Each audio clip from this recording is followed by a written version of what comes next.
गणेश जी बचपन में बड़े ही नटखट थे। उनकी शरारत से बेचारी माता पार्वती कई बार बहुत ही ज़्यादा परेशान हो जाती थी।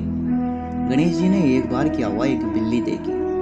अब वो उसके साथ खेलने लग जाते हैं। खेलते खेलते अचानक उन्होंने उस बिल्ली को हवा में घुमा दिया और उछाल दिया। बिल्ली धरती पर जाकर गिर गई और घायल हो गई। गणेश जी बिल्ली की ओर दौड़े तो वो अचानक ही गायब हो गई। बाल गणेश खेलते खेलते थक चुके थे, तो उन्होंने सोचा कि चलो अब तो घर पर चलते हैं।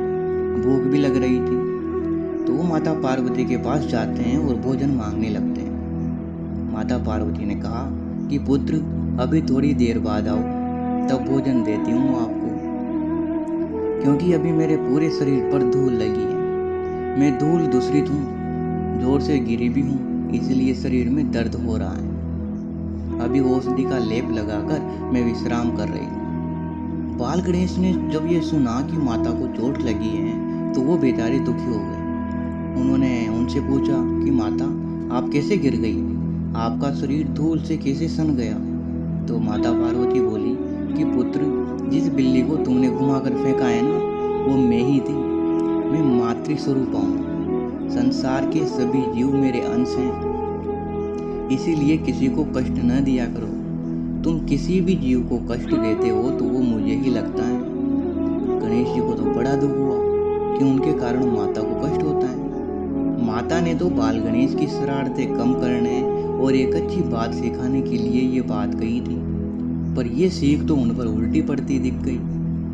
गणेश जी ने माता की बात को बहुत ही गहराई से ले लिया और उन्होंने इस बात को मन में गांठ बांध लिया कि संसार के सभी जीव मेरी माता के ही अंश हैं। जब सभी जीव माता के अंश हैं तो मातृ स्वरूप हो गए, इसलिए वो कभी विवाह नहीं करेंगे, क्योंकि सभी स्त्रियों को माता समान पूजेंगे। इसी विचार में गणेश जी ने ब्रह्मचर्य रहने का विचार कर लिया। अब उन्होंने शिव गणों से पूछा कि ब्रह्मचर्य रहने के लिए सबसे उत्तम कार्य क्या होता है?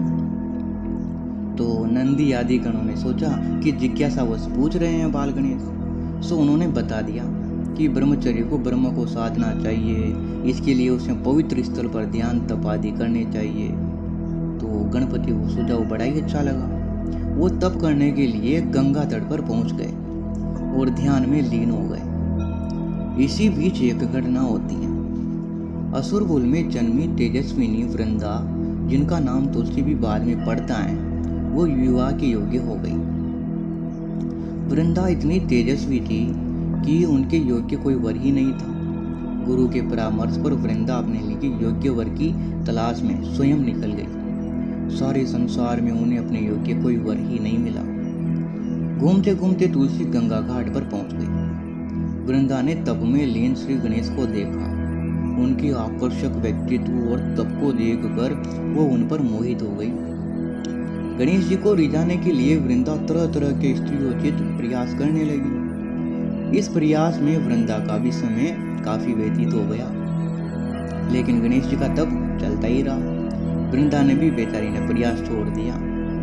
गणेश जी वृंदा के प्रपंच देख रहे थे। उन्हें आश्चर्य भी हो रहा था कि ये स्त्री किस प्रकार आचरण कर रही है और इसका आखिर कारण क्या है। तो उन्होंने वृंदा से पूछ ही लिया कि देवी, आप कौन हैं और यहाँ पर ये तरह तरह के सॉन्ग क्यों रच रही है? वृंदा ने अपना पूरा परिचय बताया और ये भी कहा कि उनके पिता उनके लिए योग्य वर नहीं खोज पाए, इसीलिए मुझे स्वयं अपने योग्य वर की तलाश में निकलना पड़ा। सब जगह घूम आई, लेकिन कहीं योग्य वर ही नहीं मिला। वृंदा ने विनीत भाव से कहा, आपको देखकर मेरा कार्य पूर्ण हो गया है। मैं आप पर मुक्त हूँ। आपको प्रसन्न करने के लिए तरह तरह के स्त्रीयोचित भंगिमाएं बना रही थी। मैं सर्वगुण संपन्न हूँ। जितनी रूपवती हूँ उतनी ही विचारवान, कार्य कुशल भी हूँ। मेरे पिता का कहना है कि संसार में मेरे रूप गुण की बराबरी की स्त्री कोई दूसरी नहीं है। हे पार्वती नंदन, आप मुझसे विवाह करके मुझे कृतार्थ करें। मैं आपको उत्तम पत्नी की तरह हर प्रकार से प्रसन्न रखूंगा। गणेश जी बेचारे चक्कर में पड़ गए। ब्रह्मचर्य का विचार किया, आया हूँ तप करने के लिए और यहाँ पर विवाह की बात चल रही है। इसकी बुद्धि फिर गई है, इसे समझा बुझाकर भेजना चाहिए। तो गणेश जी समझाने लगे कि देवी, आपके पिता ने अगर आपको सर्वगुण संपन्न कहा है तो ठीक ही कहा होगा, उस पर कोई तर्क वितर्क नहीं होगा। लेकिन हे देवी, किसी ब्रह्म योगी का ध्यान भंग करना अशुभ होता है। मैंने ब्रह्मचर्य रहने का विचार किया है, इसलिए अब मैं तपोलीन रहना चाहता हूँ। मैं विवाह बंधनों में नहीं बन सकता। आप जैसी योग्य कन्या के लिए वरों की क्या कमी है? कोई दूसरा वर खोज ले, मैं विवाह नहीं कर सकता। मेरी जैसी योग्य कन्या से विवाह का प्रस्ताव कोई कैसे ठुकरा सकता है? वृंदा का गर्व उसकी बुद्धि को ग्रसने लगा। गणेश जी तो शांत होकर अपनी व्यवस्था बताई, पर रूप के गर्व से चूर वृंदा ने इसका तात्पर्य गलत ही ले लिया। वृंदा क्रोध से तिलमिलाने लगी। उसने गणेश जी को फिर कहा, आप मुझसे विवाह करें, अन्यथा मैं आपको श्राप दे दूंगी। गणेश जी ने अनसुना कर दिया तो वृंदा ने उनको श्राप भी दे दिया कि तुम्हें अपने ब्रह्मचर्य होने का बड़ा मान है। तुम मुझे जैसी रूपवती और गुणी कन्या को ठुकरा रहे हो। मैं तुम्हें श्राप देती हूँ कि तुम्हारे एक नहीं बल्कि दो विवाह होंगे। गणेश जी ने सुना तो अवाक रह गए। वृंदा ने उन्हें अकारण ही श्राप दिया था, इससे उन्हें क्रोध आ गया। उन्होंने भी तुलसी को श्राप दे दिया। गणेश जी बोले कि तुम्हें अपने रूप और गुण पर बड़ा मान है, तुम कामोत्तेजित हो, विवाह के लिए इतनी लालायित हो, तुम पर असुर गुण हावी हैं और अकारण मुझे श्राप दे दिया। इसीलिए मैं भी तुम्हें श्राप देता हूँ कि तुम्हारा विवाह असुर से होगा। तुम्हें जिस सुंदर शरीर पर इतना अभिमान है वो समाप्त हो जाएगा और एक दिन एक वृक्ष का रूप ले लोगी। असुर से विवाह और वृक्ष की बात सुनकर वृंदा रोने लगी। वो गणेश जी के पैरों में गिरकर क्षमा मांगने लगी। वृंदा के बार बार याचना करने पर गणेश जी का क्रोध शांत हो गया। गणेश जी बोले, मैं सांप को तो वापस नहीं ले सकता, लेकिन सांप में ऐसा संशोधन कर सकता हूँ कि ये सांप ही तुम्हारे लिए वरदान बन जाएगा। सांप भी तुम्हारे लिए आनंददायी हो जाएगा। तो तुलसी ने कहा कि जी बताए। गणेश जी ने तुलसी से कहा कि वृक्ष के रूप में तुम भगवान विष्णु और श्री कृष्ण को अत्यंत प्रिय हो जाओगी। पृथ्वी पर तुम्हारी पूजा होने लगेगी और जिस पूजा संस्कार में तुम्हारा प्रयोग नहीं होगा वो पूजा अधूरी रहेगी। लेकिन हाँ, मेरे पूजन में तुम्हारा प्रयोग वर्जित रहेगा। गणेश जी के शाप के कारण तुलसी का विवाह असुरराज जलंधर से हो जाता है। जलंधर दरअसल शिव जी का ही अंश था। शिव जी ने एक बार इंद्र की परीक्षा लेने के लिए अवधूत का रूप धरा, लेकिन इंद्र पहचान नहीं पाए और उन पर वज्र से प्रहार कर दिया। शिव जी ने इंद्र को भस्म करने के लिए अपने ललाट से विशाल अग्निपुंज पैदा किया और इंद्र पर अटैक करने के लिए, हमला करने के लिए आगे आ गए। लेकिन ब्रह्म आदि देवताओं ने प्रार्थना करके उनका क्रोध शांत किया। शिव जी ने उस अग्निपुंज को समुद्र में फेंक दिया। सिंधु में मिलते ही वो अग्निपुंज एक शरीर धारण कर लिया। सिंधु ने उसका लालन पालन किया था। वो सिंधु पुत्र असुरराज जलंधर बना, जिससे तुलसी का विवाह होता है। तुलसी के शाप से गणेश जी की दो पत्नियां रिद्धि और सिद्धि होती हैं। उधर तुलसी का पति जलंधर असीमित शक्तियों का स्वामी बनकर अत्याचार करने लगा। वो शिव जी का अंश था। ब्रह्मा जी से उसको वरदान मिला था, इसीलिए रक्षा के लिए देवताओं ने शिव जी से प्रार्थना की। ब्रह्मा जी ने तुलसी को भी वरदान दिया था कि उसके पति को तब तक कोई हरा नहीं पाएगा जब तक उसका पतिव्रत अखंड रहेगा।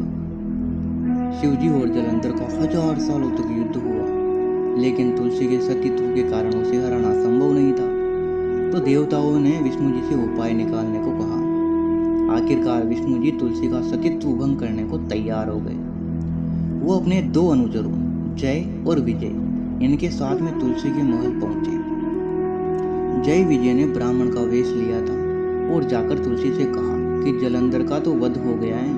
उन दोनों ने जलंधर का कटा हुआ सिर भी दिखाया, लेकिन तुलसी को तो विश्वास ही नहीं हुआ। तभी विष्णु जी जलंधर का वेश बनाकर तुलसी के पास पहुंचे।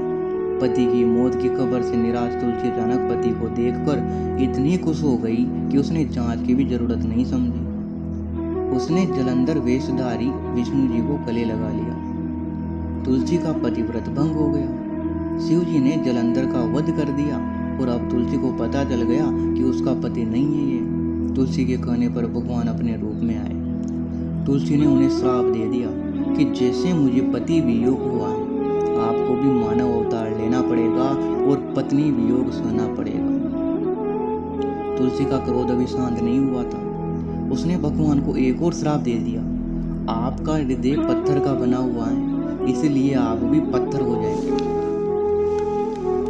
तुलसी के श्राप के बाद सभी देवता वहां प्रकट हो गए और उन्होंने तुलसी से कहा कि इसमें प्रभु का कोई दोष नहीं है, हमारी जिद पर उन्होंने ऐसा किया है, आप उन्हें क्षमा कर दें। तुलसी ने कहा, श्री हरि पर श्राप का असर तो तभी होता है जब वो उसे स्वीकार करते हैं। मैंने अपने श्राप से उन्हें मुक्त कर दिया है। श्री हरि बोले, मैं आपका श्राप स्वीकार करता हूँ। मैंने तुलसी का पतिव्रत भंग किया है, इसीलिए मैं इसे पत्नी के रूप में स्वीकार करता हूँ। ये धरती पर तुलसी के पौधे के रूप में पूजी जाएंगी और मैं इनके चरणों में शालिग्राम बनकर पड़ा रहूंगा। बिना तुलसी का भोग लगाए देव पूजा अधूरी रहेगी। प्रतिवर्ष मेरा और तुलसी के विवाह का आयोजन होगा। इसके बाद ही मानव विवाह संस्कार आरंभ होंगे। इसी कारण हर साल विष्णु भगवान के चतुर्मास विश्राम के बाद तुलसी विवाह कराया जाता है और उसके बाद विवाह शुरू होते हैं। उधर तुलसी जी का सांप श्री गणेश जी का पीछा भी कर रहा था और पीड़ित भी। श्री गणेश जी को तो एक सुंदर लीला का बहाना मिल गया था। ब्रह्मचारी गणेश जी विवाह के लिए परेशान थे। तुलसी के सांप के कारण गणेश जी का विवाह सीधी सीधी से हो गया। गणेश जी का विवाह के लिए गणेश जी शापित थे। अब उनका शरीर भारी था।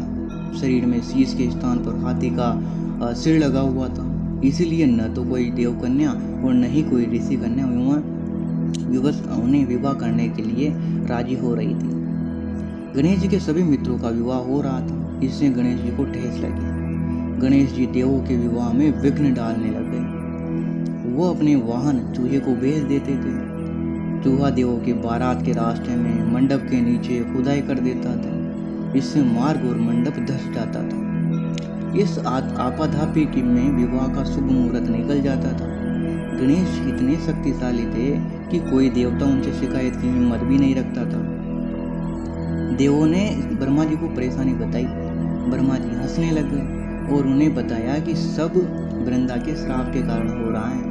उन्होंने अपने पुत्र विश्वकर्मा जी की सहायता ली और रिद्धि सिद्धि नामक 2 कन्याओं से श्री गणेश जी का विवाह कराया। गणेश जी की ये लीला कथा ब्रह्म वैवर्त पुराण से ली गई। तो प्रिय दोस्तों, आज की कथा आपको कैसी लगी कमेंट करके जरूर बताएं। साथ में जय श्री गणेश कमेंट में जरूर लिखें। मिलते हैं इसी तरीके की एक और नई वीडियो के साथ। तब तक के लिए आप सभी का